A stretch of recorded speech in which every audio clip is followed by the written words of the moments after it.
Assalamualaikum warahmatullahi wabarakatuh. Alhamdulillahi rabbil alamin wa bihi nasta'in wassalatu wassalamu ala khatamil anbiya'i wal mursalin nabiyyina Muhammad wa ala alihi wa sahbihi ajma'in. Amma ba'du. Hadirin hadirat yang dirahmati Allah Subhanahu wa taala. Kita menyambung kuliah kita pada pagi ini dengan perbincangan kita dalam tafsiran ayat-ayat yang bermula dengan ya ayyuhallazina amanu. Seperti yang telah kita bahaskan pada minggu lepas ataupun pada kelas yang sebelumnya, pada minggu sebelumnya, ya. Kita telah pun mula masuk kepada ayat-ayat yang kesemuanya berkaitan dalam satu tema yang besar, tajuk yang besar, iaitulah larangan terhadap orang beriman memberikan kesetiaan kepada orang kafir. Sebaliknya, hendaklah mereka menumpahkan sepenuh kesetiaan mereka, loyalty mereka kepada golongan yang beriman sahaja. Dan seperti yang kita nyatakan, ini adalah larangan yang paling banyak datang dalam Al-Quranul Karim setelah larangan syirik. Kerana Islam ialah al-istislamu lillahi bit-tauhid wal-inqiyadu lahu bit-ta'ah wal-khulusu minasyirki wa ahlih. Islam tidak lain tidak bukan ialah menyerah diri kepada Allah dengan mengesahkannya, menurut segala perintah Allah dengan mentaatinya, dan mensucikan diri daripada syirik dan ahli syirik. Dan semua ini terkandung dalam firman Allah Tabaraka wa Ta'ala, Iyyaka na'budu wa iyyaka nasta'in.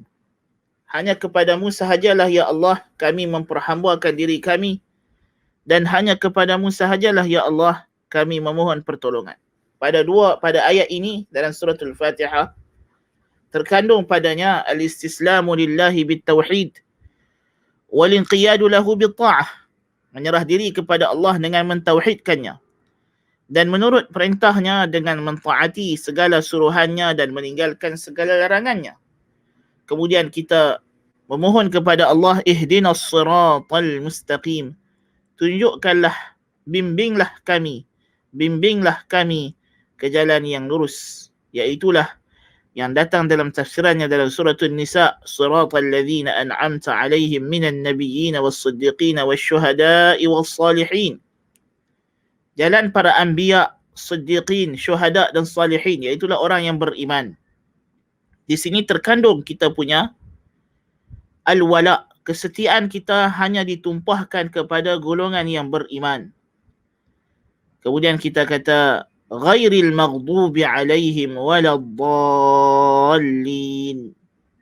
Kita memohon kepada Allah untuk kita dilepaskan, dijauhkan daripada mengikuti jalan al-maghdubi alaihim, iaitulah golongan Yahudi, dan ad-dallin, iaitulah an-Nasara, golongan Nasrani. Dan di sini terkandung padanya al-bara', berlepas diri daripada syirik dan ahli syirik, berlepas diri daripada kufur dan ahli kufur. Di sini kita mengisytiharkan bahawa kesetiaan kita hanya bersama dengan mereka yang mentaati Allah, mentauhidkan Allah, dan kita berlepas diri dan memusuhi sesiapa jua yang memusuhi agama Allah Subhanahu wa ta'ala. Inilah teras agama Islam, hadirin hadirat, para penonton dirahmati Allah Subhanahu wa ta'ala. Iaitulah kita membina agama kita ini dengan memberikan kesetiaan kita, loyalty kita kepada orang yang beriman. Maka itulah kita lihat pada ayat yang lepas dalam surah Ali Imran. Dan kita masih lagi, pagi ini kita akan menyambung lagi beberapa ayat. Awalnya ialah ayat 118 daripada surah Ali Imran, iaitulah firman Allah Tabaraka wa Ta'ala, Ya ayyuhalladzina amanu la تتخذوا بطانة من دونكم لا يألونكم خبالا ودوا ما عنتم قد بدت البغضاء من أفواههم وما تخفي صدورهم أكبر قد بينا لكم الآيات إن كنتم تعقلون. Kata Allah Subhanahu wa taala, ya ayyuhallazina amanu, wahai mereka yang telah membenarkan Allah dan Rasulnya dan mempercayai Allah dan Rasulnya sebagai Tuhan yang satu-satunya layak disembah dan Rasulnya Muhammad sallallahu alaihi wasallam sebagai nabi yang wajib ditaati. Janganlah kamu, la di sini la nahiyah menjazamkan fi'il mudhari', la tattakhidhu fi'lun mudhari'un majzum. La tattakhidhu bitanatan, janganlah kamu mengambil, kamu menjadikan bitanah,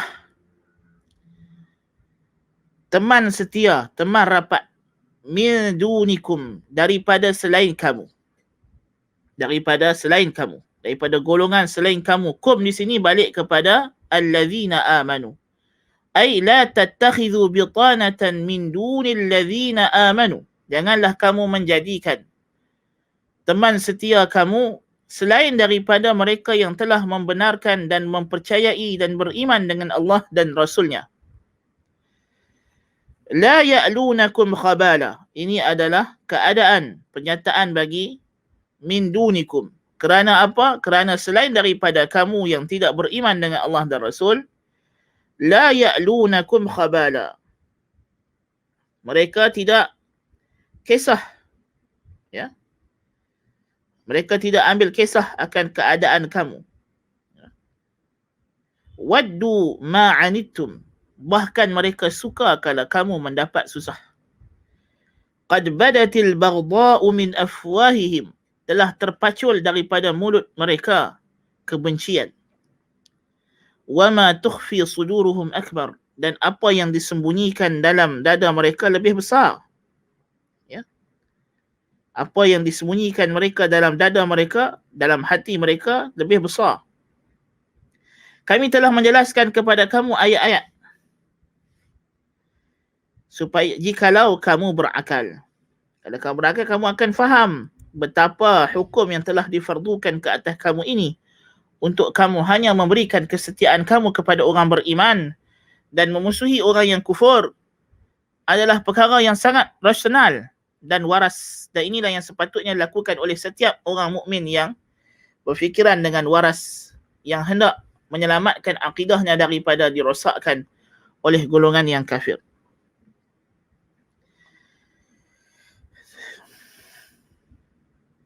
Kata Ibnu Atiyah dalam tafsirnya Al-Muharrar,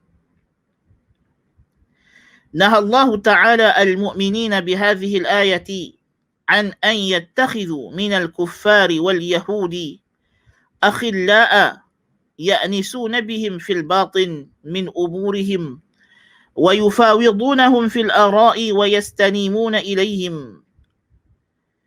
Allah Ta'ala melarang orang mukmin dengan ayat ini daripada mereka menjadikan orang kafir dan Yahudi sebagai teman setia yang mereka berjinak-jinak dengannya secara batin dalam urusan mereka dan bertukar-tukar fikiran, mengambil pandangan dan nasihat kepada golongan kafir tersebut. Dan firman Allah, min dunikum, yakni min dunil mu'minin, daripada selain kamu, yakni daripada selain orang yang beriman. Wa lafzatu duna taqtadi fima udhifa ilayhi annahu ma'dumun min al-qissati allati fiha al-kalam فشبه الأخلاء بما يلي بطن الإنسان من ثوبه. Karena kalimah dun membawa makna, menuntutkan makna apa yang disandarkan kepadanya sebagai ianya yang tidak ada dalam cerita. Dun maksudnya kalimah dunakum, duna, kalimah duna, fungsi dia adalah menafikan apa yang disandarkan kepadanya. Jadi bila dia kata dunikum min dunikum, maknanya golongan yang disandarkan kepada cerita tersebut, golongan yang disandarkan, isim yang disandarkan kepada dun, tidak termasuk dalam cerita. Ini dia mustasna, dikecualikan. Ya, tidak, bukan daripada kalangan kamu, tidak termasuk dalam kalangan kamu. Ini bukan daripada orang yang beriman. Dan Allah Subhanahu wa taala menyamakan al-akhilla, teman-teman setia, teman-teman rapat. Bima yali batnal insan min thawbihi. Seperti pakaian dalam yang membalut tubuh badan manusia. Bitanah. Bitanah ialah pakaian dalam, pakaian yang paling rapat dengan tubuh badan kita. Kan kita bila pakai baju, ini baju luar, di dalam ni ada baju lagi. So baju yang di dalam ini yang bersentuh langsung dengan kulit kita dinamakan sebagai bitanah. Kerana dialah yang paling rapat dengan tubuh kita. So Allah Subhanahu wa taala menyamakan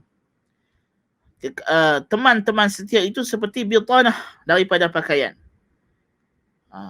Wa min hadza, daripada makna kalimah bitanah inilah datang sabda Nabi sallallahu alaihi wasallam, ma min khalifatin wala dhi imratin illa walahu bitanatani, bitanatun ta'muruhu bil khairi wa tahudduhu alaihi wa bitanatun ta'muruhu bil syarri wa tahudduhu alaihi wal ma'sumu man 'asama Allah.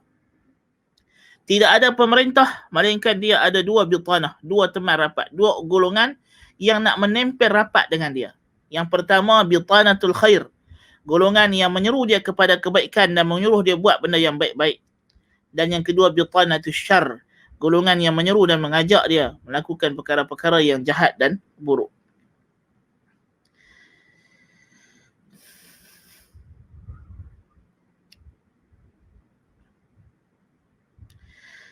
Kata Al-Alusi rahimahullah, akhraja Ibnu Ishaq wa ghairuhu 'an Ibn Abbas qala كان رجال من المسلمين يواصلون رجالا من يهود لما كان بينهم من الجوار والحلف في الجاهلية فأنزل الله تعالى فيهم ينهاهم عن مباطنتهم تخوف الفتنة عليهم هذه الآية.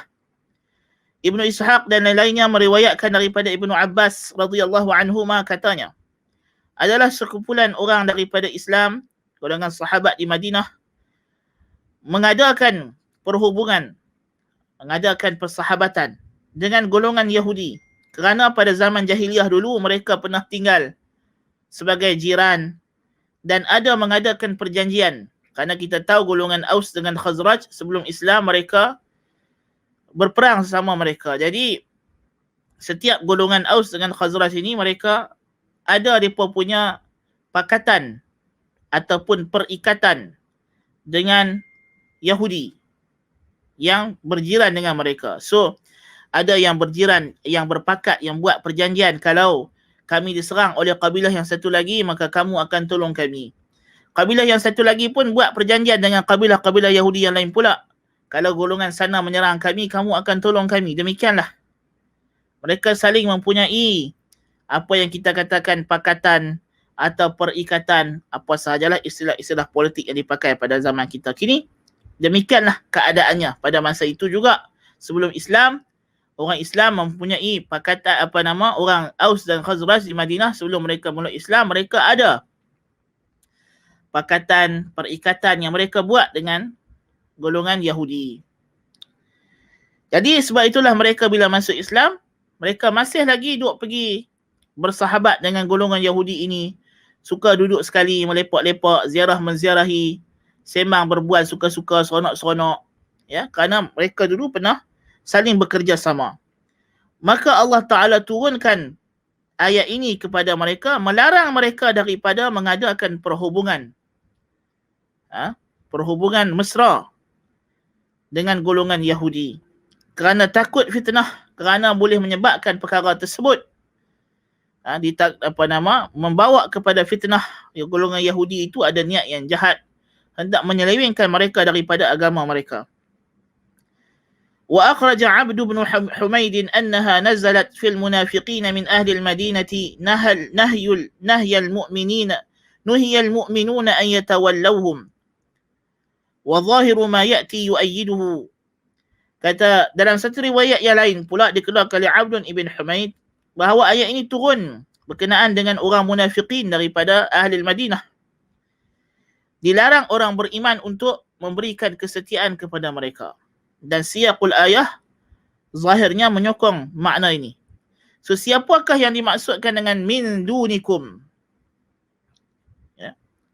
Ada yang kata maksudnya ialah Yahudi dan orang kafir yang jelas kufurnya. Dan ada yang kata orang munafiqin. Dan hakikatnya ayat secara umumnya merangkumi semua jenis orang kafir. Sama ada orang kafir itu kafir yang menzahirkan kekufurannya maupun kafir yang menyembunyikan kekufurannya dan mengisytiharkan secara zahir sebagai Islam. Jikalau kita sudah tahu dia daripada golongan munafiqin, kita dilarang untuk memberikan kesetiaan kepada mereka secara batin. Walaupun kita masih lagi menunaikan hak-hak mereka secara zahir, memandangkan mereka di dunia dihukum sebagai Islam. Tetapi ada hukum hakam yang kita kena raikan kerana mereka bukan Muslim yang hakiki. Mereka adalah munafik yang berpura-pura Islam. Wal-bitanah khassatur rajul. Dan makna kalimah al-bitanah ialah teman rapat seseorang. Allazina yastabtinuna amrahu. Yang mempunyai, yang menyimpan rahsia-rahsianya. Teman rapat yang tahu rahsia-rahsia kita. Ini bitanah. Yang kita selalu mengadukan masalah-masalah kita kepadanya. Benda-benda yang kita tak cerita kepada orang biasa, kita cerita kepadanya. So ini makna bitanah. Ma'khudhun min bitanati thawb lil wajhi alladhi yali al-badan liqurbihi wa hiya naqidu adh-dhiharah. Dan dia diambil daripada pakaian yang paling dalam, yang paling rapat dengan badan kita, dan dia adalah lawan kepada adh-dhiharah. Adh-dhiharah pakaian yang luar, yang dibelah atas. Al-bitanah pakaian dalam yang dibelah dalam, yang melekat dengan kulit. Yang di luar, yang keluar itu dipanggil dhiharah.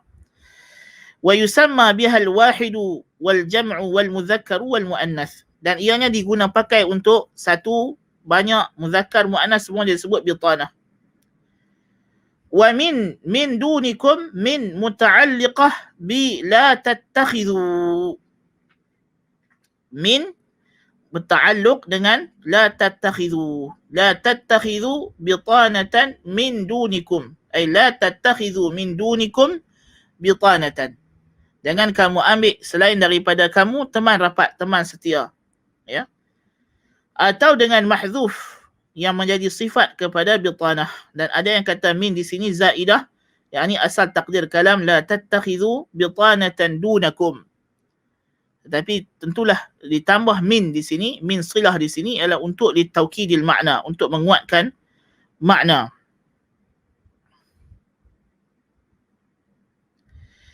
Jadi makna ayat di sini ialah la tattakhidhu al-kafirina kal yahudi wal munafiqina awliya'a wa khawassa min ghairi al-mu'minin aw mimman lam tablugh manzilatuhu manzilatakum fi asy-syaraf wad diyanah.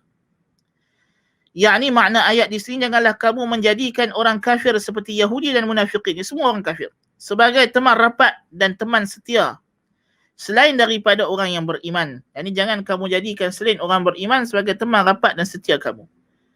Atau sesiapa jua yang tidak mencapai martabat seperti kamu dalam kemuliaan dan agama. Jangan jadikan orang yang tidak kuat agamanya, yang ada bergulumang dengan maksiat, sebagai teman setia kamu. So terpakai untuk semua. Semakin jauh seseorang itu daripada agama, semakinlah kita jangan jadikan dia sebagai orang yang dipercayai dalam urusan kita. Wal hukmu 'amun wa in kana sababun nuzuli khassan. Dan hukum di sini 'am, tidak kira apa jua keadaan, walaupun sebab nuzulnya adalah khas. Kerana al-ibrah bi'umumil lafzi la bi khususis sabab. Yang diambil kira daripada ayat Al-Quran ialah keumuman lafaznya, bukan kekhususan sebabnya. فَإِنَّ اتِّخَاذَ الْمُخَالِفِ وَلِيًّا مَظِنَّةَ الْفِتْنَةِ وَالْفَسَادِ. Kerana ilah di sini am. Kenapa tujuan dilarang mengambil Yahudi atau munafiqin sebagai teman rapat, teman setia? Kerana mengambil mereka sebagai teman setia adalah mazinnatul fitnah. Adalah tempat keadaan yang sangat kuat sangkaan kita untuk membawa kepada fitnah terhadap agama.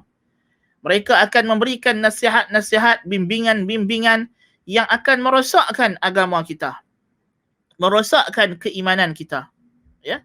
Kerana mereka mempunyai sudut pandang yang berbeza dengan kita. cara mereka faham dunia ini, cara mereka faham hakikat kewujudan alam ini, semuanya berbeza dengan kita. Ya. ولهذا ورد تفسير هذه البطانة بالخوارج. Sebab itulah datang tafsiran bitanah di sini juga sebagai ulama mentafsirkannya jangan menjadikan golongan khawarij sebagai teman rapat.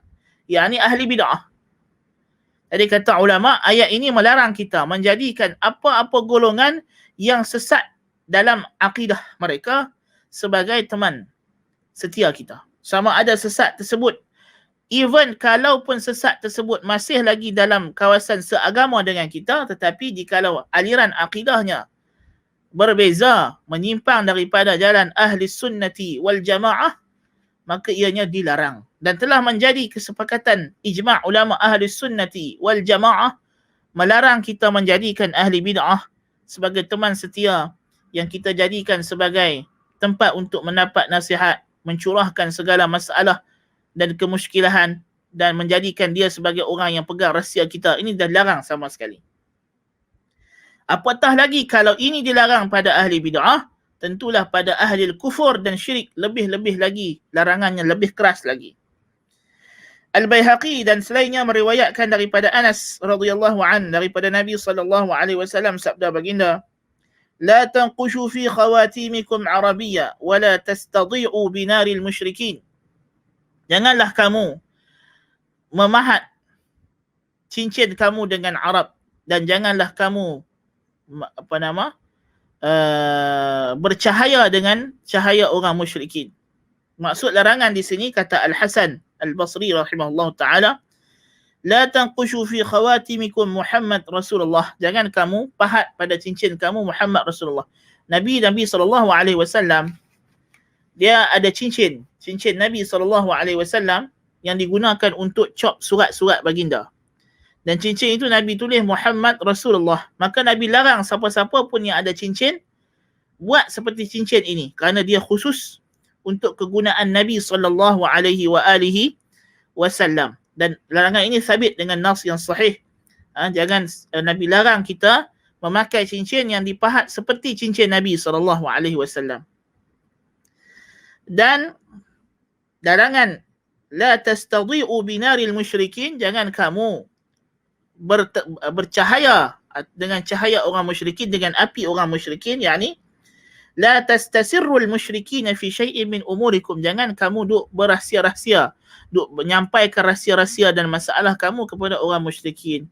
Kerana biasanya yang duduk bersembang di waktu malam pasang api, ini adalah ketika kita nak bersembang tentang perkara-perkara khusus dengan teman-teman rapat kita. Biasanya kita duduk melepak di waktu malam. Ini hanya dilakukan dengan orang yang rapat dengan kita. Kita tak duduk dengan orang yang kita tak kenal, tiba-tiba di waktu malam kita panggil dia main rumah, duduk bersembang sampai larut malam. Ini tidak dilakukan melainkan dengan orang yang rapat. Bila Nabi larang benda ini dilakukan dengan orang musyrikin, maknanya kita dilarang menjadikan orang musyrikin sebagai teman rapat, kawan baik. Ya, inilah maksud hadis tersebut.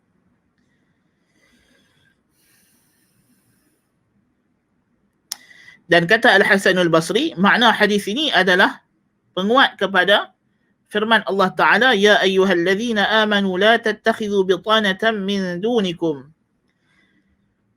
Kemudian Allah Ta'ala kata, la ya'lunakum khabala. La ya'lunakum khabala.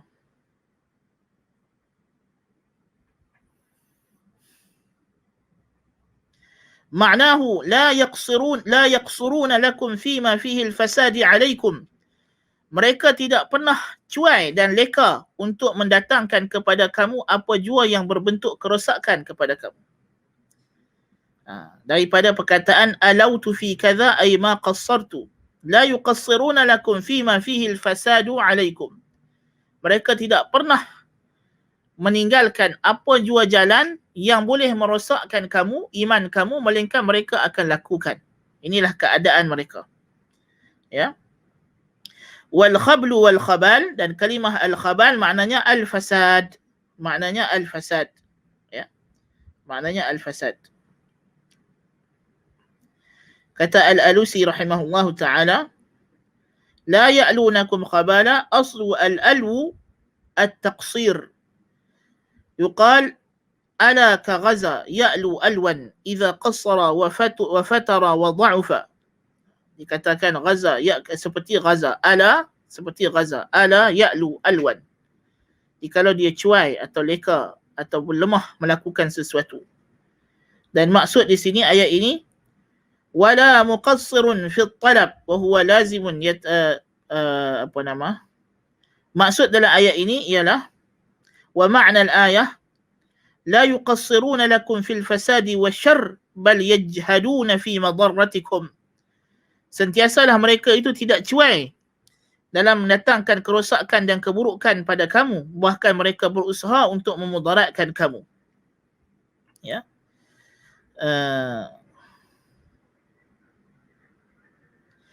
Dan boleh jadi juga ala di sini, kata Al-Alusi rahimahullahu ta'ala, jikalau dia digunakan muta'addi kepada dua maf'ul, la alauka nusha, la alauka juhdan, ala tadmini ma'na al-man'i. Dia ada tadmin, makna al-man', makna mana'a, menghalang. Jadi kalau kita bawa kepada makna di sini ada tadmin, makna menghalang, la ya'lunakum khabala, ay la yamna'ukum fasadan. Mereka tidak akan menghalang kamu daripada terjebak ke dalam kerosakan. Mereka tidak menghalang kamu daripada kerosakan. Tidak menghalang kamu daripada terjebak dalam perkara-perkara yang merosakkan kamu, merosakkan iman kamu.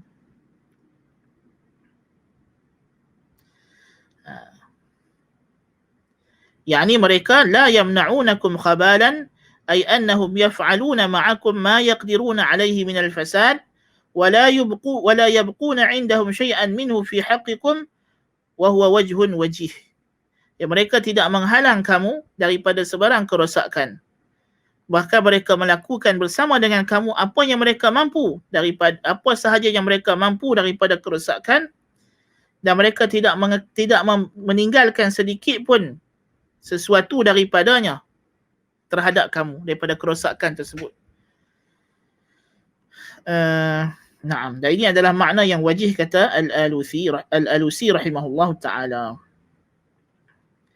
Waddu ma'anittum, ay ahabbu 'anatakum, ay masyaqqatakum asyadidah wa dararakum.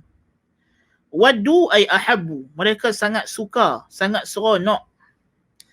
Ma'anittum ay 'anatakum, ma di sini ma masdariyah. Mereka sangat suka anat, iaitulah masyaqqah yang sangat berat dan mudarat. Bukan sahaja mereka buat mudarat, bahkan mereka sentiasa suka kalau kamu kena mudarat. Macam mana pun mudarat yang kamu kena, mereka suka.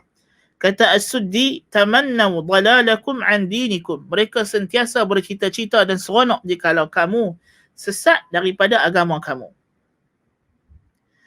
Qad badatil baghdha'u min afwahihim, ay zaharat amaratul adawati lakum min falatati alsinatihim wa fahwa kalimatihim. Telah termuncul tanda-tanda permusuhan mereka kepada kamu daripada cakap-cakap mereka yang terlepas dan makna-makna tersirat daripada ucapan mereka. Li'annahum li shiddati bughdihim lakum la yamlikuna anfusahum wa la yaqdiruna an yahfazu alsinatakum. Disebabkan terlalu benci mereka kepada kamu, mereka tak dapat mengawal diri mereka dan tak mampu untuk menjaga lisan mereka daripada kadang-kadang kala terpacul keluar perkataan-perkataan yang jelas menunjukkan mereka benci kepada agama kamu. Mereka tak suka kepada agama kamu. Dia tunjuk dia baik dengan kita, buat baik dengan kita, bagi makan, masak, itu ini, senyum, manis apa semua, sampai waktu dan ketikanya kadang-kadang tengah bersembang-bersembang seronok-seronok, pasti kamu, kalau kamu perhati betul-betul, akan kamu terperasan mesti ada benda yang tak elok dia akan cakap pasal agama kamu. Bahkan di sebalik nasihat-nasihatnya yang manis, ayat-ayatnya yang indah, mesti ada dalamnya bisa-bisa yang tersirat. Yang benda itu bukan dia sengaja nak cakap. Dia kalau boleh tak mau cakap depan kamu benda tersebut. Tetapi sebab dia tak boleh nak kontrol, sebab lidah ini mencedok apa yang ada dalam hati. Jadi tak dapat tidak, mesti akan terkeluar juga daripada mulut mereka, dari lisan mereka, perkara-perkara yang menunjukkan kebencian mereka kepada agama kamu. Allahu Akbar kabira. Kita tengoklah keliling kita. Tengoklah keadaan negara kita, umat Islam hari ini. Berapa banyak kita baca di akhbar-akhbar, kita dengar di media-media sosial, di Twitter, di Facebook, ya. Walaupun mereka orang kafir ni kadang-kadang berusaha nak menunjukkan diri mereka ini adalah orang yang menghormati orang Islam, menghormati orang Melayu, menghormati perlembagaan negara yang meletakkan Islam agama kebangsaan, agama persekutuan, ya. Depa cuba, depa try hard to do it. Tetapi kadang-kadang sampai masa dan waktunya akan terkeluar juga kenyataan-kenyataan yang jelas itulah hakikat diri mereka sebenarnya. Adapun ayat-ayat manis, ayat-ayat baik dan lunak, senyum-senyum itu semua, itu hanyalah pura-pura. Itu hanyalah topeng. Janganlah kita terpedaya, janganlah kita tertipu. Depa kata tak ada depa ni baik-baik saja, depa ni bagus. Mana ada bagus? Allah Taala, Tuhan mereka, Tuhan kita dan mereka yang tahu segala isi hati manusia. Allah dah bagi tahu. Ini perangai siapa pun yang kufur dengan Allah Taala, mesti dia benci kepada agama Allah. Tidak dapat tidak. Jadi siapa yang kita nak percaya? Orang kafir yang bermuka-muka atau Allah Ta'ala yang memberitahu kepada kita, dan dialah yang maha mengetahui segala perkara. Allahu Akbar kabira. وقال قتادة ظهور ذلك فيما بينهم حيث أبدى كل منهم ما يدل على بغضه للمسلمين لأخيه وفيه بعد إذ لا يناسبه ما بعده والأفواه جمع فم وأصله فوه فلامه هاء والجموع ترد الأشياء إلى أصولها ويدل على ذلك أيضا تصغيره على فويه والنسبة إليه فوهي ataupun fuwahi. Wa qara'a Abdullah qad badal baghdha. Kata Qatadah, terzahirnya perkataan benci ini adalah sesama mereka. Ketika mereka bersembang sesama mereka yang menunjukkan benci mereka kepada orang Islam.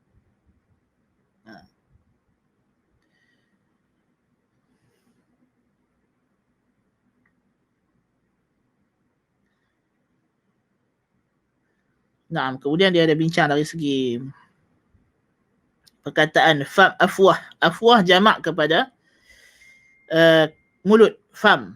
Ya, jam'u fam. Wa asluhu fuh. Asalnya fuh. Ya, la ataupun fuah. Asalnya fuah. Asalnya fuah. Jadi asal lam kalimah dia adalah hak. Jadi bila dijamakkan, maka jamak akan menzahirkan asal kalimah. Jamak akan menzahirkan asal kalimah. Itulah bila dijamak jadi afwah. Sebab asal dia memang fuah. Sebab lam kalimah dia adalah hak. Jadi sebab itu dijamak atas afwah. Demikian juga ditasghirkan atas fuwih. Dan nisbah ialah fauhi. Asalnya fauh. Lamnya ialah hak. Dan dalam qiraat Abdullah bin Mas'ud dibaca ayat ini qad badal baghdha. Wa ma tukhfi suduruhum min al-baghdha akbar ay a'zam mimma bada. Dan apa yang tersembunyi dalam dada mereka daripada kebencian itu lebih besar, lebih dalam daripada apa yang terzahir. Li'annahu kana an faltatin wa mithluhu la yakunu illa qalilan. Sebab yang terzahir daripada mulut mereka itu adalah secara tak sengaja. So biasanya yang terzahir itu sedikit dibanding dengan apa yang tak terzahir. Kata Ibnu Atiyah rahimahullahu ta'ala, قد بدت البغضاء من أفواههم يعني بالأقوال فهم فوق المتستر الذي تبدو البغضاء في عينيه وخص تعالى الأفواه بالذكر دون الألسنة إشارة إلى صدقهم وثرثرتهم في أقوالهم هذه. يعني ucapan-ucapan mereka itu terzahir padanya kebencian mereka. Dan mereka lebih lagi daripada orang yang menyembunyikan kebencian. Kerana kalau orang yang menyembunyikan, orang yang memang saja nak sembunyi itu mungkin terlahir daripada pandangan matanya sahaja, tak terkeluar pada lisan, tetapi mereka ini kerana terlalu benci sangat sampai lidah pun mereka tak boleh kawal. Mereka tak boleh kawal. Dan Allah khususkan kalimah di sini afwah, bukannya lisan. Bersifat tanda kata qad badatil aghdha'u min afwahihim, mulut sepenuhnya, bukan daripada lisan mereka. Kenapa Allah tak guna kalimah lisan? Allah guna kalimah afwah, menunjukkan betapa mereka suka bercakap benda tersebut. Banyak mereka akan menyebut perkataan yang sangat jelek tentang Islam. Na'udzubillahi min zalik. Ya.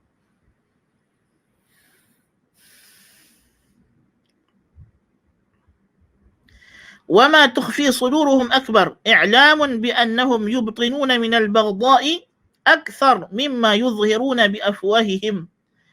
Pemberitahuan daripada Allah Subhanahu wa taala bahawa apa yang mereka sembunyikan dalam diri mereka daripada kebencian itu lebih banyak daripada apa yang mereka zahirkan dengan mulut mereka. Jadi kemudian Allah Taala kata kepada orang yang beriman, qad bayyana lakumul ayat ay azharna lakumul ayat ad-dallata على النهي عن موالاة أعداء الله تعالى ورسوله صلى الله عليه وسلم أو قد أظهرنا لكم الدلالات الواضحات التي يتميز بها الولي من العدو. Kami telah zahirkan bagi kamu ayat, petanda-petanda yang jelas menunjukkan larangan daripada memberikan kesetiaan kamu kepada musuh-musuh Allah Ta'ala dan Rasulnya sallallahu alaihi wasallam. Atau maknanya kami telah zahirkan kepada kamu petunjuk-petunjuk yang nyata yang dengannya kamu berbezalah siapakah yang menjadi teman kamu dan siapa yang patut menjadi musuh kamu. In kuntum ta'qilun ay in kuntum min ahli al-aql, jikalau kamu orang yang ada akal. Atau in kuntum ta'lamun al-fadla baina al-wali wal-adu, atau in kuntum ta'lamun mawa'idh Allah Ta'ala wa manafi'iha. Yang ni kalau kamu orang yang ada akal yang boleh mengetahui siapakah wali yang sebenar, siapakah teman yang patut kamu jadikan teman, dan siapakah musuh yang patut kamu bermusuhan, atau kamu tahu perintah-perintah dan larangan-larangan Allah Subhanahu wa taala dan manfaat-manfaatnya. Kalau kamu faham benda-benda ini semua, kamu tahu bahawa apa saja yang Allah suruh padanya faedah dan kebaikan dan apa jua yang Allah larang padanya keburukan dan mafsadah, tentulah kamu akan ikut perintah Allah dan kamu jauhi larangannya. Kalau kamu orang yang berakal, kamu akan nampak dengan jelas bahawa apa yang Allah suruh kamu lakukan ini menjauhi golongan kafir dan tidak menjadikan mereka sebagai teman rapat kamu adalah larangan yang sangat jelas masuk akal dan sangat logik, dan inilah yang sepatutnya kamu lakukan, tidak ada lagi yang lain. Inilah yang terbaik sekali.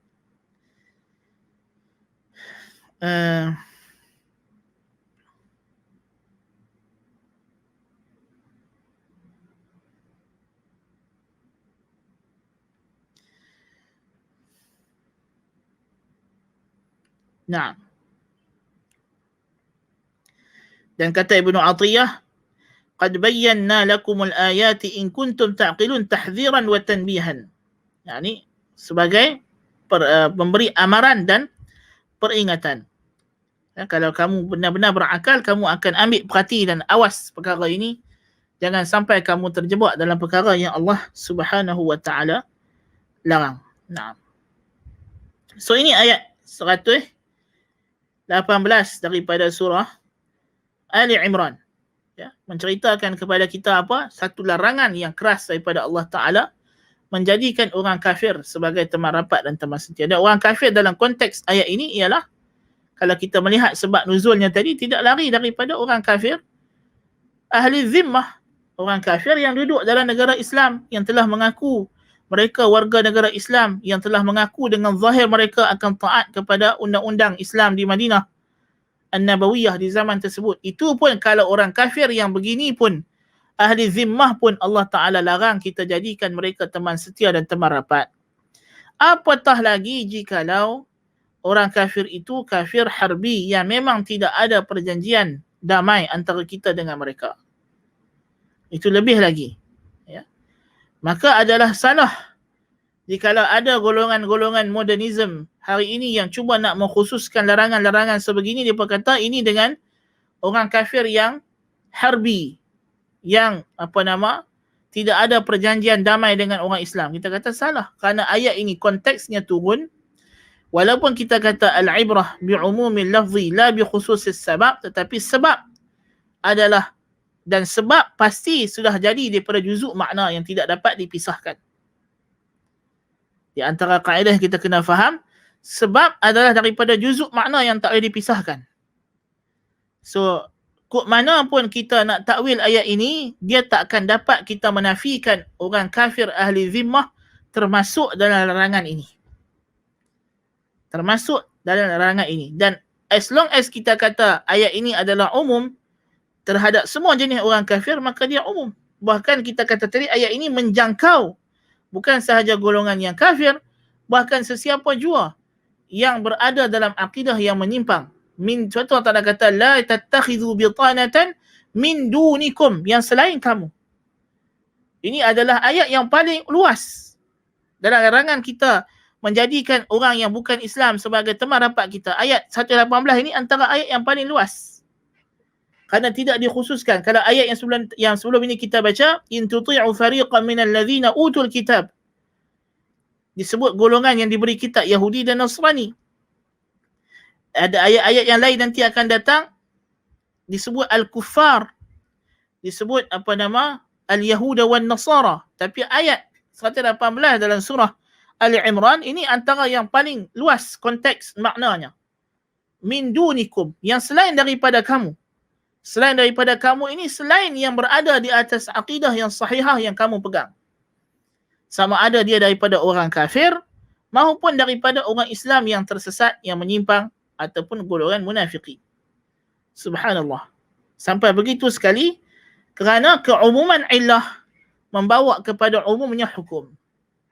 Ta'mimul illah yuradu bihi ta'mimul hukum. Mengumumkan sesuatu illah dikehendaki dengannya mengumumkan hukum. Tak? Jadi kalau Allah Ta'ala dah umumkan illah, larangan di sini adalah la ya'lunakum khabala waddu ma 'anittum, ya, qad badatil baghdha'u min afwahihim wa ma tukhfi suduruhum akbar. Ini semua adalah punca, dan ini semua terdapat pada setiap orang yang menyimpang daripada akidah yang sahihah. Perangai ini ada pada setiap orang yang menyimpang daripada akidah yang sahihah terhadap mereka yang berpegang dengan akidah yang sahihah. Maka kalau begitu, tidak kita kata ayat ini adalah umum, merujuk kepada semua jenis golongan yang sesat dan menyimpang daripada akidah yang sejahtera. Kemudian kita pergi kepada ayat 149 daripada surah Ali Imran. Juga ayat ini masih lagi ada kaitan dengan tajuk besar kita, iaitulah firman Allah Ta'ala, Ya ayyuhalladzina amanu in tuti'u alladzina kafaru yaruddukum ala a'qabikum fatanqalibu khasirin. Wahai orang yang beriman, jikalau kamu taat mereka yang kafir, mereka akan membawa kamu patah balik ke belakang, lalu kamu menjadi golongan yang rugi dunia dan akhirat.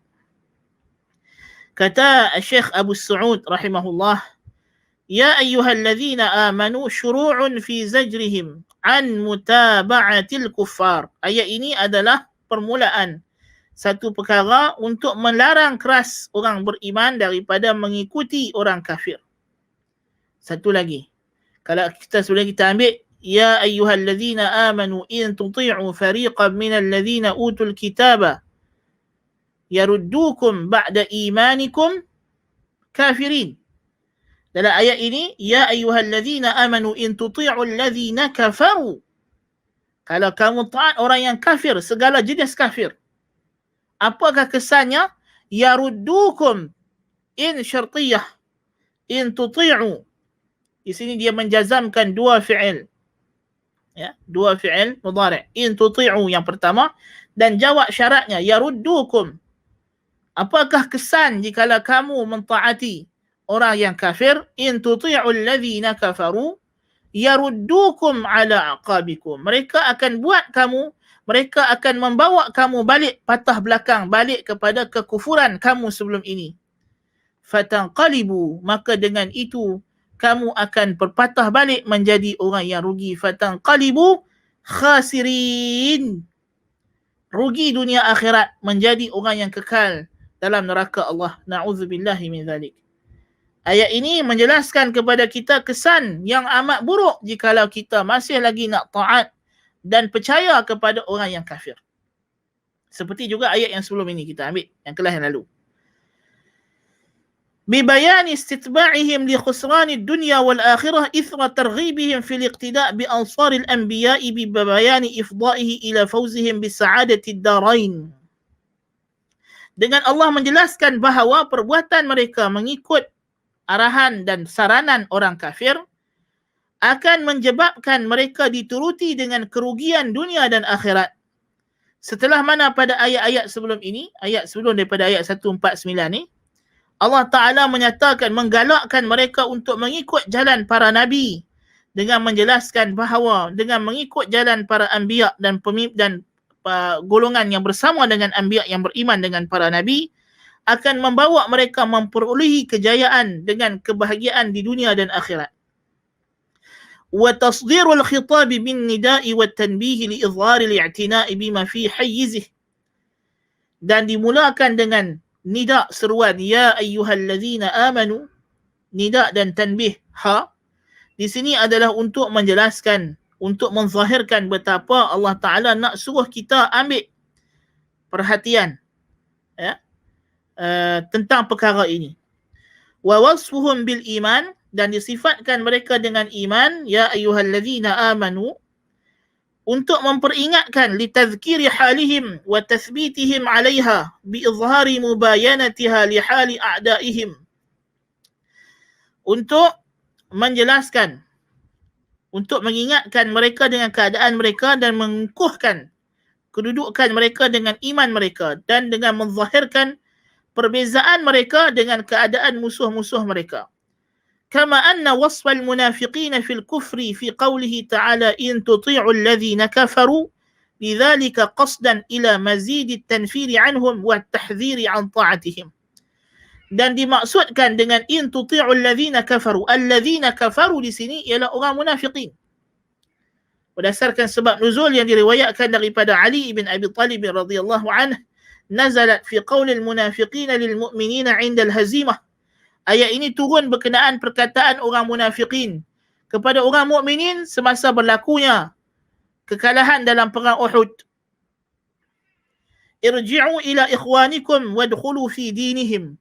Baliklah kamu kepada saudara kamu ke Makkah dan masuklah semula ke agama mereka. Tengok orang munafiqin punya perangai. Dahlah mereka lari sekerat jalan dalam perang Uhud, kemudian bila berlaku musibah yang berlaku, mereka hasut orang Islam, kaum muhajirin, supaya kembali kepada agama syirik. Na'udzubillah min zalik.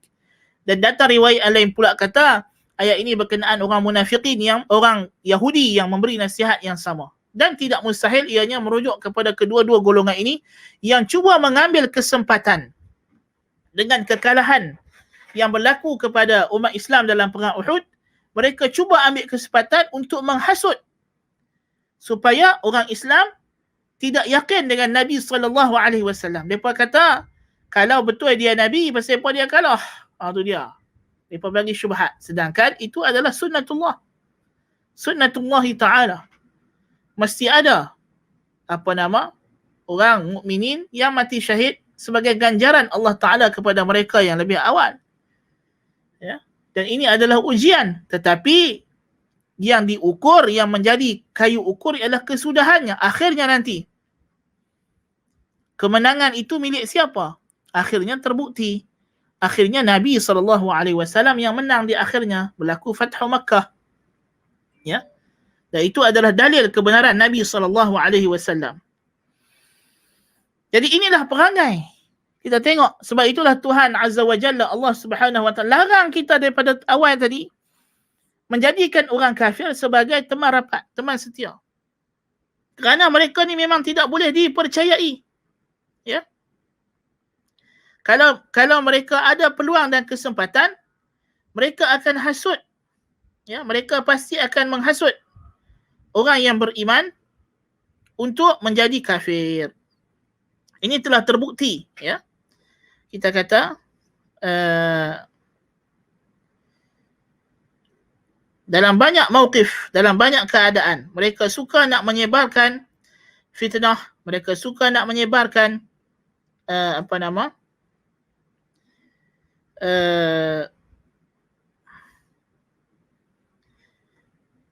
syubhat, ya. Mereka cuba nak menyebarkan syubhat kepada orang Islam, ya. Inilah di antara perangai huduh, perangai buruk mereka, dan mereka sentiasa mencari keadaan-keadaan orang Islam dalam keadaan kesempitan, keadaan kesusahan, ya. Jadi sebab itulah Allah Ta'ala sebut, kalau kita tengok ayat ini, ya, daripada awal lagi Allah Subhanahu Wa Ta'ala mengukuhkan orang beriman, ya. Allah Ta'ala sebut pada ayat 139, wala tahinu wala tahzanu wa antumul a'launa in kuntum mu'minin.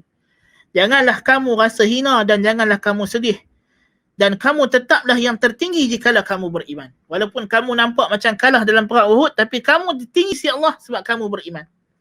In yamsaskum qarhun faqad massal qawma qarhun mithluh wa tilkal ayyamu nudawiluha bainan nasi wa liya'lam Allahu alladhina amanu wa yattakhidha minkum syuhada'a wallahu la yuhibbul zalimin. Jikalau kamu ditimpa kesusahan dalam perang ini, demikian juga mereka. Mereka pun ada yang mati daripada kalangan mereka, bukan kamu saja. Mereka pun ada rata-rata mereka yang kamu berjaya rampas. Ya. Jadi maknanya kalau nak kira kena dalam peperangan tersebut, masing-masing pihak kena. Sebab mula-mula first round orang Islam dah pun mengalahkan orang musyrikin dan mereka dah lari. Jadi tetapi kata Allah Ta'ala, demikianlah keadaan hari kami putarkan di antara manusia. Demikianlah sunnatullah. Mesti ada kadang-kadang kamu akan mengalami kekalahan sekali-sekala, kata Allah Ta'ala. Tujuannya apa? وَلِيَعْلَمَ اللَّهُ الَّذِينَ آمَنُوا. Ya? Supaya Allah tahu, yani Allah nampak dan Allah lihat siapakah di kalangan kamu yang benar-benar beriman, dan dia mengambil daripada kamu syuhada sebagai ganjaran. Dan Allah tidak suka orang yang lakukan kezaliman. وَلِيُمَحِصَ اللَّهُ الَّذِينَ آمَنُوا وَيَمْحَقَ الْكَافِرِينَ. Dan untuk Allah mensucikan orang yang beriman dan memadamkan orang yang kafir. Orang yang kafir di sini ialah orang munafikin, supaya zahir. Tujuan Allah jadikan kadang-kadang umat Islam melalui detik-detik yang getir, detik-detik yang susah ini, supaya muncullah puak-puak munafikin ni, supaya kita tahu mereka ni sebenarnya berpura-pura selama ni. Orang munafikin, mereka hanya menzahirkan Islam mereka dengan baik ketika umat Islam dalam keadaan senang, selesa. Bila timpa musibah kepada orang Islam, ketika itu mereka mula menjerenyangkan taring-taring mereka. Tak. Seperti yang selalu kita tengok di Malaysia ini setiap hari. Am hasibtum an tadkhulul jannata wa lamma ya'lamillahu alladhina jahadu minkum wa ya'lamas sabirin. Apakah kamu menyangka kamu akan masuk ke syurga sedangkan Allah belum tahu, yani belum tahu di sini, belum melihat dengan kejadian yang sebenar, walaupun Allah dah tahu apa yang akan berlaku, dan apa yang berlaku pastilah tidak lari walaupun seinci daripada ilmu Allah Ta'ala. Tapi ilmu yang dimaksudkan di sini ialah ilmu sekarang. Ilmu Allah berkaitan dengan benda yang sedang berlaku. Ya. Siapa di kalangan kamu yang benar-benar berjihad dan siapakah yang sabar? Jadi inilah tengok Allah Subhanahu Wa Ta'ala ingatkan orang-orang Islam, ya, tentang bagaimana hikmah kenapa mereka berlaku sedikit kekalahan dalam peperangan Uhud. Kerana memang bila timpa musibah, orang munafikin dan Yahudi di Madinah mengambil ruang ini untuk menyebarkan syubhat. Dan sampai hari ini, Allahu Akbar kabira, sampai ke hari ini, para penonton yang dirahmati Allah Ta'ala, orang kafir suka menjadikan teras syubhat mereka apa dia? Kalau kita tengok golongan etis, apakah syubhat yang mereka selalu bawa untuk meragu-ragukan iman orang Islam? Apa yang mereka sebut sebagai the problem of evil. Masalah kewujudan benda-benda yang buruk dalam alam ini. So mereka selalu kata, kalau Tuhan ada, Tuhan wujud, pasal apa dalam alam ni ada musibah, ada bencana, ada itu, ada ini. Tetapi cuba kita hayati firman Allah Subhanahu wa taala ini, bila Allah Taala terangkan kepada orang beriman apakah hikmah mereka ditimpa musibah dalam peperangan Uhud. Jadi kita kena renungkan, hakikatnya apa saja musibah dalam alam ni tidak lari daripada apa yang Allah Taala cerita dalam surah Ali Imran ini. Hikmah dia. Ta'ala kata, walaqad kuntum tamannawna al-mauta min qabli an talqaw faqad ra'aytumuhu wa antum tanzurun. Bukankah kamu sebelum ini, kata Allah Ta'ala, duk bercita-cita nak mati syahid. Sekarang kamu dah tengok, kenapa kamu takut pula? Jangan takut, hadapi mati. Kerana kamu akan berhadapan juga dengan mati ikut mana pun. Ya? Bukanlah mati itu benda yang kamu dapat lari terus. Ya? وَمَا مُحَمَّدٌ إِلَّا رَسُولٌ قَدْ خَلَتْ مِنْ قَبْلِهِ الرُّسُلُ. Dan lebih dahsyat lagi pada perang Uhud itu, tersebar berita Nabi kita SAW terbunuh. Maka Allah Ta'ala bagi tahu, Muhammad itu hanyalah Rasul. Sebelumnya dah banyak Rasul-Rasul. أَفَإِمْ مَاتَ أَوْ قُتِلَ انْقَلَبْتُمْ عَلَىٰ عَقَابِكُمْ. Apakah kalau dia mati atau terbunuh, itu menjadi alasan untuk kamu berpatah balik menjadi kufur? Tidak ada alasan. Kita bukan mengikut batang tubuh Nabi SAW. Kita mengikut ajaran yang dibawa oleh baginda SAW. Walaupun baginda telah wafat hari ini, agama baginda kekal, sunnah baginda SAW kekal. Maka tidak ada alasan untuk kita meninggalkan ajaran baginda SAW. وَمَنْ يَنْقَلِبْ عَلَىٰ عَقِبَيْهِ فَلَنْ يَضُرَّ اللَّهَ شَيْئًا وَسَيَجْزِي اللَّهُ الشَّاكِرِينَ. Kalau kamu nak patah balik belakang, Allah tak ada mudarat apa. Jangan kamu ingat kalau kamu kembali kufur, itu akan memudaratkan Allah. Tidak. Allah tak sedikit pun tidak mudarat dengan kekufuran kamu. وَسَيَجْزِي اللَّهُ الشَّاكِرِينَ. Tetapi kalau kamu kekal di atas agama Allah, Allah pasti akan memberikan ganjaran yang sangat hebat, yang sangat baik kepada orang yang bersyukur. ما كان لنفس أن تموت إلا بإذن الله كتابا مؤجلا. Tidak adalah jiwa yang mati, melainkan semuanya dengan izin daripada Allah. Kitab yang telah ditetapkan. Allah peringatkan, kamu mati sebab apa pun, syubhat yang orang munafikin dan Yahudi buat sekarang ni, kawan kamu, keluarga kamu banyak mati. Ingatlah, mereka mati dengan cara apa pun, tetaplah mati itu dengan ajal. Memang dah sampai masa. Mereka takkan mati sebelum masa yang Allah Ta'ala tetapkan. Tak kiralah apa cara matinya. Dibunuh orang ke, mati aksiden ke, mati apa ke, semuanya mati dengan ajal. Jadi jangan jadikan alasan disebabkan kamu banyak mati dalam perang Uhud ini, kamu nak kata ajaran Nabi kamu Muhammad SAW tak betul dan sebagainya. Tengok Allah Ta'ala panjang lebar. Ya, kalau kita tengok sampailah ayat 149 ini, kemudian Allah Ta'ala sambung dengan 150, balillahu maulakum wa huwa khairun nasirin. Bahkan Allah lah penjaga, pemelihara kamu, dan dia adalah sebaik-baik penolong kamu yang memberikan kemenangan kepada kamu. Kemudian Allah jelaskan, ya, bahawa apa sahaja yang menimpa daripada keburukan itu, puncanya adalah daripada sikap kamu sendiri. Kamu yang salah, kamu yang tak ikut arahan Nabi SAW. Allah tidak timpakan musibah ini melainkan kerana kesalahan kamu. So apa jua musibah yang kena kepada kita, tidak lain tidak bukan kerana dosa kita. Jangan kamu lihat, jangan kamu lalai daripada hakikat tersebut. Jadi kalau datang orang kafir nak bagi kamu syubhat untuk memesongkan kamu daripada agama kamu dengan mengatakan agama kamu umat Islam ni, kalau kamu kata agama kamu betul, pasal apa hari ni kamu banyak musibah, pasal apa kamu hari ni mundur, kenapa kamu hari ni gitu, gini. Ingat, kemunduran kita, kelemahan kita hari ni bukan kerana kita mengikut agama Islam, tetapi kerana kita meninggalkan agama Islam. Kerana kita tidak lagi seperti umat Islam di zaman Nabi SAW. Ada? So ini di antara kaedah-kaedah yang sangat besar dalam menjawab syubhah yang sering ditimbulkan oleh golongan munafikin, golongan liberalis, golongan modernis. Ya, pada zaman kita hari ini yang mereka ni siang dan malam, perangai mereka inilah dia.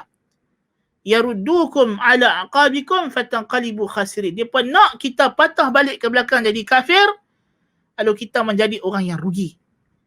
Dengan menyebarkan syubhat-syubhat yang sebegini. Ya. Mereka kata kita ni sekarang ni umat Islam mundur, tidak maju. Supaya kita lebih lagi jauh daripada agama kita. Sedangkan kemunduran kita, ketidakmajuan kita bukan kerana agama kita. Tetapi sebaliknya kerana kita tak ikut agama kita. Dan ini sebenarnya bukti kebenaran Islam. Kemunduran umat Islam hari ini adalah bukti Islam itu benar. Benar dari segi apa?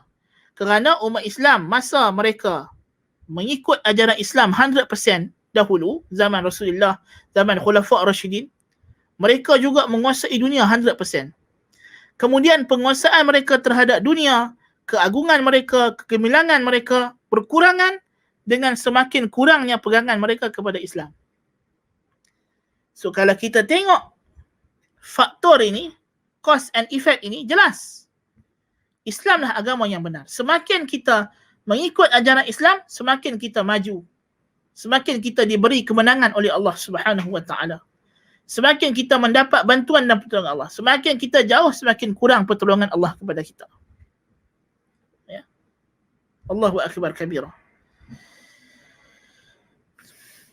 Jadi dinamakan orang munafiqin di sini sebagai kafir qasdan ila mazidit tanfiri anhum wat tahdhiri an ta'atihim. Sengaja Allah Taala sebut begini untuk menambahkan lagi rasa nak melarikan diri daripada mereka dan memberikan amaran daripada mentaati mereka. Kerana hakikatnya orang munafiqin datang kepada kamu, wajahnya wajah Muslim. Dekat kad penalannya warga negara Islam. Mukanya muka orang Islam. Mungkin dia pakai jubah, pakai serban. Mungkin dia juga diberi gelaran ustaz, gelaran ulama. Ya? Mungkin dia dianggap sebagai orang yang bijaksana, tokoh pemikir dan seumpama dengannya. Orang munafiqin ni macam-macam warna zahir mereka. Tetapi kamu jangan lupa kata Allah Ta'ala, hakikat diri mereka. Mereka adalah orang yang kafir. Mereka adalah orang yang tidak beriman dengan agama kamu. Mereka hanya berpura-pura. Jadi kamu kena ambil apa sahaja nasihat yang mereka bagi, sama macam nasihat yang diberi oleh orang kafir yang nyata. Iaitu hukumnya apa? Kamu tak boleh dengar dan tak boleh taat. Subhanallah. Kita tengok bila Allah Ta'ala nak larang kita daripada mengikut jejak langkah orang munafiqin, Allah terus guna nama mereka ni sebagai kafir. La tattakhidhu bitanatan min dunikum in tuti'u alladhina kafaru. Sedangkan yang dimaksudkan dalam ayat ini adalah orang munafiqin. Ya. Tetapi di sini maqam dalam situasi keadaan untuk kita dijauhkan. Allah nak jauhkan kita daripada kita terpengaruh dengan orang munafiqin. Kerana orang munafiqin macam kata Nabi SAW, hum min jildatina, mereka daripada kulit kita. Wa yatakallamuna bi alsinatina, bercakap dengan lidah kita. Ya, zahirnya mereka macam kita. Nama dia nama Islam. Dia baca ayat Quran dan seumpama dengannya. Tetapi mereka lah du'atun ala abwabi jahannam. Penyeru-penyeru di hadapan pintu neraka jahannam. Man ajabahum qadhafuhu fiha. Siapa yang menyahut seruan mereka, mereka akan humbankan dia ke dalam neraka jahannam itu. Na'udzubillah min zalik. Kita kena berhati-hati dengan golongan munafiqin. Golongan yang berpura-pura. Ya? Yang mereka ada agenda untuk merosakkan Islam daripada dalam. Ya? Hari ini umat Islam bukan sahaja golongan munafiqin, bahkan orang kafir yang jelas-jelas pun kita boleh percaya. Apatah lagi orang munafik. Nas'alullah al-afwa wal-afiyah.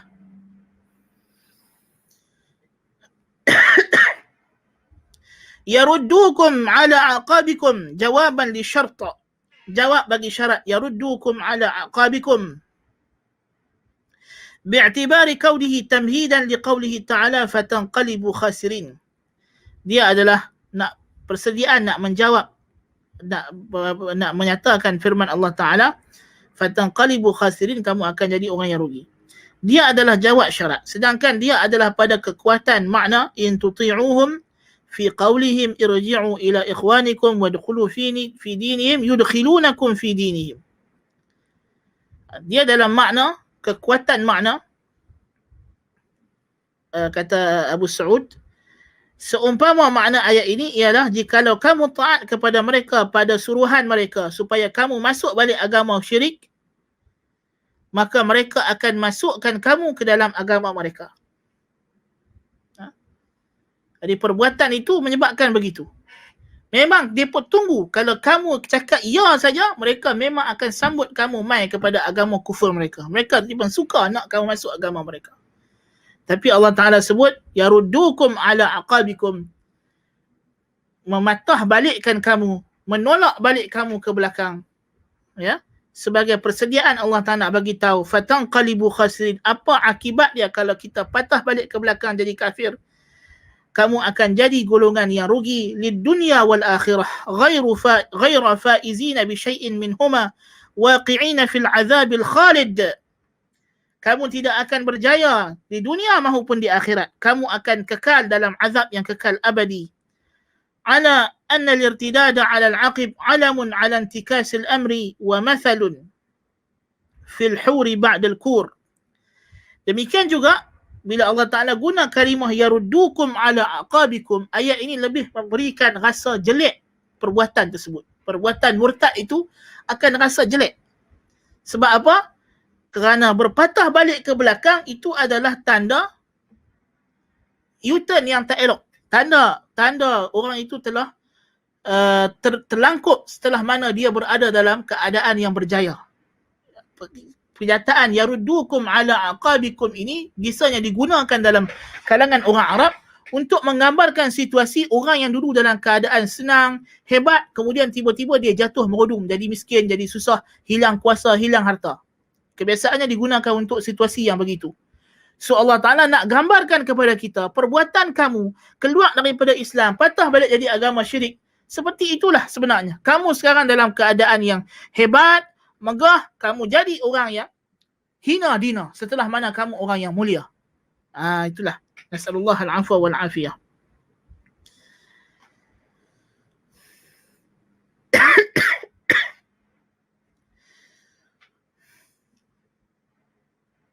Dan ayat ini walaupun ditafsirkan dengan makna orang munafikin, maka terpakai untuk semua orang kafirin. Sebab apa? Al-umum al-ibrah bi umumil lafzi la bi khususis sabab. Dan kalau orang munafikin yang zahirnya Islam pun kita tak boleh taat kerana mereka hakikatnya kafir, apatah lagi orang kafir yang terang-terang kafir. Tentulah lebih-lebih lagi dilarang kita mentaati dan mengambil apa-apa saranan daripada mereka. Nas'alullah al-afwa wal-afiyah. Dalam hal ehwal keagamaan yang berkenaan dengan iman, ya, kita mestilah sentiasa bila datang apa-apa daripada orang kafir itu, in ja'akum fasiqun binaba'in fatabayyanu. Allah bagi kita satu kaedah. Jikalau datang kepada kamu orang yang fasik, mukmin tapi fasik, membawa satu perkhabaran, siasat dan semaklah. Ya, betul, kita tak disuruh tolak semata-mata tolak, tapi kena hati-hati sebelum nak terima. Kena periksa dulu, betul ke dia ni cakap. Sebab mereka ini mawdi'ur rib wa syubhah. Tempat untuk kita kena rasa ragu-ragu dan syubhah, sangsi. Kita kena sangsi dengan mereka. Kerana mereka ini asalnya niat mereka adalah jelek dan buruk. Mereka tidak datang membawa benda yang baik, melainkan kalau benda tersebut ada manfaat untuk mereka juga. Jadi kita kena hati-hati dalam menerima apa jua saranan yang datang daripada golongan kafir ini. Ya. So itulah makna ayat 149 surah Ali Imran. Kemudian kita pergi kepada ayat 156 surah Ali Imran.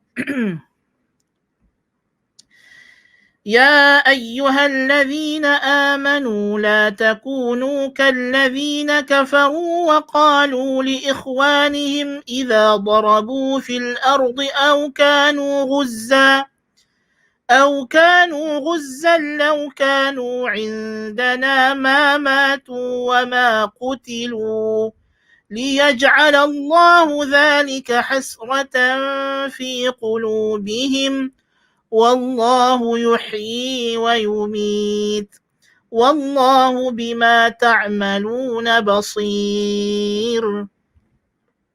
Wahai orang yang beriman, janganlah kamu jadi seperti orang yang kafir, di mana mereka berkata kepada saudara-saudara mereka, yakni saudara mereka orang munafik, jikalau apabila mereka hendak pergi berjalan di muka bumi Allah Ta'ala untuk berjihad, atau mereka hendak pergi berperang, jikalau mereka duduk dengan kami, tentulah mereka tak mati dan tak akan dibunuh, supaya Allah jadikan perkara tersebut sebagai rasa kesal dalam hati mereka. Sesungguhnya, dan Allah lah yang menghidupkan dan mematikan, dan Allah dengan apa jua yang kamu lakukan maha melihat. Kata Al-Wahidi dalam Al-Wajiz, Ya ayyuhalladzina amanu la takunu kalladzina kafaru, ay al-munafiqina, wa qalu li ikhwanihim, ay fi sya'ni ikhwanihim fi nasab. Ada ayat yang kata, ada tafsiran kata, makna kalladzina kafaru di sini orang munafiqin, yang memberikan nasihat kepada saudara-saudara mereka daripada orang Islam yang adik-beradik mereka, saudara mara mereka. So dalam bila orang Islam nak pergi berjihad, mereka akan mendatangkan syubhat supaya orang Islam tidak keluar berjihad jalan Allah. Kalau orang Islam nak pergi musafir, nak menegakkan agama Allah, nak pergi berdakwah dan seumpamanya, mereka akan bawa syubhat untuk menghasut supaya mereka tidak pergi melakukan tugas-tugas agama Allah Subhanahu wa taala. Dan ada tafsiran yang lain mengatakan maksud la takunu kalladzina kafaru, orang kafir ahli kitab Yahudi dan Nasrani yang menghasut saudara-saudara mereka daripada orang munafikin. Kerana orang munafikin lah yang mengambil orang kafir sebagai teman dan saudara. Jadi ciri-ciri orang munafikin ialah mereka memberikan kesetiaan mereka kepada orang kafir.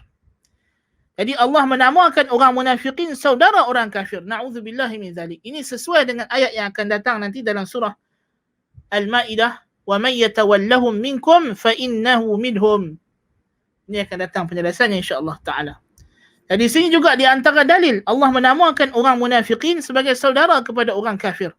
Kerana mereka mentaati orang kafir dalam segala saranan-saranan mereka yang berbentuk menyelisihi agama Allah Subhanahu wa taala. Maka orang kafir menghasut orang munafikin, idza darabu fil ardi aw kanu ghuzza, jikalau mereka bermusafir lalu mereka mati ataupun dalam perjalanan tersebut, dalam perjalanan hendak pergi berdakwah atau hijrah atau seumpamanya, mati dalam perjalanan, aw kanu ghuzzan, ataupun mereka pergi berjihad jalan Allah Ta'ala lalu mereka terbunuh dan mati dalam peperangan tersebut. Apa yang mereka kata? Mereka cakap perkataan yang sengaja nak melemahkan semangat orang Islam yang lain. Dan perkataan yang terkandung padanya i'tirad, menentang takdir Allah Subhanahu wa taala. Lau kanu indana ma matu wa ma qutilu. Kalau dia peduk dengan kita di sini tak pi ke tempat tersebut, tentulah mereka tak mati dan tidak akan dibunuh. Takdziban minhum bil qada'i wal qadar. Mereka mendustakan qada' dan qadar Allah Subhanahu wa taala. ليجعل الله ذلك حسرة في قلوبهم أي ليجعل ظنهم أنهم لو لم يحضروا الحرب لاندفع عنهم القتل حسرة في قلوبهم ينهى المؤمنين أن يكونوا كهؤلاء الكفار في هذا القول منهم ليجعل الله ذلك حسرة في قلوبهم دون قلوب المؤمنين. Allah Ta'ala kata, Allah jadikan kepercayaan ini, tidak beriman kepada qada' dan qadar ini kepada hati orang kafir. Mereka rasa kecewa, merasa sedih bila ada saudara mereka yang mati dalam jihad fisabilillah, mati dalam hijrah, mati dalam perjalanan nak menuntut ilmu dan seumpama dengannya. Kenapa? Allah nak jadikan ini hukuman kepada mereka kerana mereka tak beriman. Rasa sesal, kesal itu, rasa tekanan perasaan dengan tidak boleh menghadapi musibah itu sebagai hukuman kepada orang kafir. Liyaj'alallahu dzalika hasratan fi qulubihim. Dan Allah Ta'ala nak bagi tahu orang mukmin jangan ikut perangai ini. Orang mukmin, kamu percaya dengan qada dan qadar Allah. Kamu tidak sepatutnya ada rasa depression, tak sepatutnya ada rasa tekanan perasaan apabila timpa musibah kepada kamu, kerana kamu beriman dengan takdir Allah. Adapun orang kafir, kenapa mereka rasa nak bunuh diri, nak terjun bangunan dan sebagainya? Kerana mereka itu adalah hukuman Allah di dunia sebelum mereka dapat hukuman di akhirat kepada mereka. Kerana kekufuran mereka, kerana kedegilan mereka terhadap Allah Subhanahu wa taala, mereka tidak mau tunduk kepada hukum Allah taala. Setelah mana mereka tidak mau tunduk kepada hukum syar'i Allah, mereka cuba nak melawan hukum kauni qadari Allah taala. Nauzubillah min zalik. Sedangkan itu di luar kemampuan mereka sama sekali. Sejauh mana pun manusia ini menentang hukum syara Allah, adakah dia boleh melawan takdir Allah taala terhadap kehidupannya? Tidak boleh. Jadi setelah mana mereka ingkar hukum syar'i Allah, mereka cuba nak ingkar hukum kauni Allah. Tetapi sesiapa yang cuba ingkar hukum kauni Allah, pastilah dia akan rasa sesal, kesal dan sedih berpanjangan yang akan membawa kepada kemurungan dan tekanan jiwa yang teruk. Dan yang akan menyelamatkan daripada situasi ini ialah dengan kita tawakkal ala Allah, tawakkul ala Allah Ta'ala. Kita thiqah billah, kita yakin dengan Allah Subhanahu wa Ta'ala. Kita menyerah diri kita kepada takdir Allah Subhanahu wa Ta'ala. Dan yakin dengan janji-janji Allah Subhanahu wa Ta'ala. Allah melarang orang yang beriman daripada menjadi demikian seperti orang yang kafir tadi. Wallahu yuhyi wa yumit. Sebab itulah Allah sebut Allah yang menghidupkan dan matikan. Kamu yakin dengan benda ini? Bahawa hidup dan mati bukan urusan kamu, urusan Allah Ta'ala. Kamu kena redha. Wallahu bima ta'maluna basir. Falaysa yamna'u al-insana taharruzahu min ityani ajalih. Maka falaysa yamna'u al-insana taharruzuhu min ityani ajalih. Tidak ada apa jua perlindungan yang manusia pakai dapat mengelakkan daripada datang ajalnya. Jadi kamu dah tahu, kalau dah sampai ajal mesti mati. Sama ada dia duduk dengan kamu kah, dia pergi musafir kah, dia pergi berjihad kah, tak pergi berjihad kah, kalau sampai ajal mesti mati. So jangan jadikan saudara-saudara kamu yang terkorban dalam peperangan, saudara kamu yang mati kerana penyakit dan seumpama dengannya, ini sebagai satu tekanan perasaan kepada kamu, menyebabkan kamu tidak redha dengan Allah, kerana ini hanyalah Allah jadikan kepada orang kafir yang memang tidak beriman dengan qada dan qadar Allah. Adapun kamu tahu Allah yang menghidupkan dan yang mematikan. Bila Allah yang menghidup dan matikan, kamu tidak ada pilihan. Kamu kena ikut kehendak Allah Subhanahu wa Ta'ala. Wallahu bima ta'maluna basir. Dan Allah dengan apa jua yang kamu kerjakan Maha melihat. Jadi hati-hatilah dengan apa yang kamu buat, apa yang kamu cakap, apa tindak tanduk kamu. Allah Ta'ala perhati semua perkara tersebut. Dan kamu akan dibalas atas tindakan kamu tersebut. So ini satu lagi ayat, walaupun ayat ini ada dua sisi. Satu dari sisi beriman dengan qada dan qadar, tetapi ayat ini juga menjelaskan satu lagi akibat buruk jikalau kita mengikut nasihat orang kafir. Ya, satu lagi sisi ayat ini menjelaskan kepada kita betapa orang kafir ini sentiasa nak mendatangkan kepada kita syubhat-syubhat. Nak membawa kepada kita keraguan-keraguan macam kita sebut tadi. Mereka sentiasa mencari situasi-situasi yang mana orang Islam itu berada dalam keadaan susah atau kesempitan. Mereka akan datangkan syubhat-syubhat untuk menjadikan umat Islam tadi ragu-ragu kepada agama, ragu-ragu kepada iman kepada Allah Subhanahu wa Ta'ala. Sebab itulah kita dilarang menjadikan mereka sebagai teman setia, dilarang menjadikan mereka sebagai BFF, best friend forever, dilarang menjadikan mereka sebagai tempat untuk kita minta nasihat dan pandangan dan saranan. Kerana saranan mereka walaupun manis tetapi berbisa. Bahkan selalunya adalah saranan-saranan yang berlawanan dengan ajaran agama Allah Subhanahu wa Ta'ala. Naam. So itulah ayat-ayat al-wala' wal-bara' daripada surah surah Ali Imran, dan insya-Allah taala kita akan ambil pada kelas yang akan datang daripada surah An-Nisa باذنillah taala. Wallahu taala alam bis-shawab. Naktafi bihadzal qadar. Aqulu qali hadza wa astaghfirullah al-azim li wa lakum. Soalan?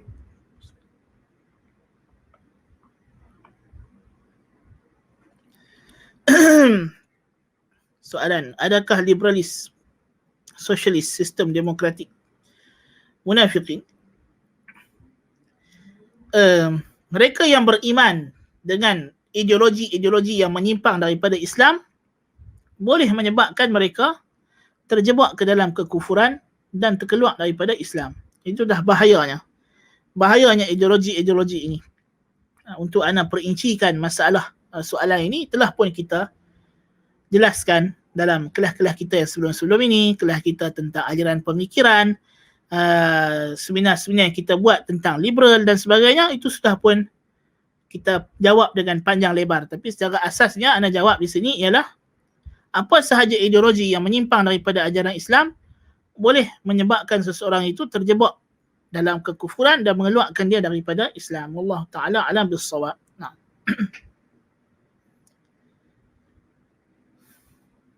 Subhanakallahumma bihamdika asyhadu an la ilaha illa anta astaghfiruka wa atubu ilaik.